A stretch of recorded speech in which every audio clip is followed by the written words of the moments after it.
తప్పును చినుకుగా భావించా అది నా తప్పు కదా వరదని తెలిసిన ఈ తరుణం యాతన తప్పదుగా ఎన్నేళ్ళో ఎదురీత ఎన్నాళ్ళీ ఎదకోత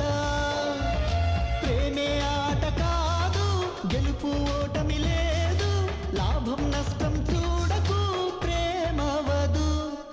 తప్పుంటే అది ప్రేమది కాదే తప్పంతా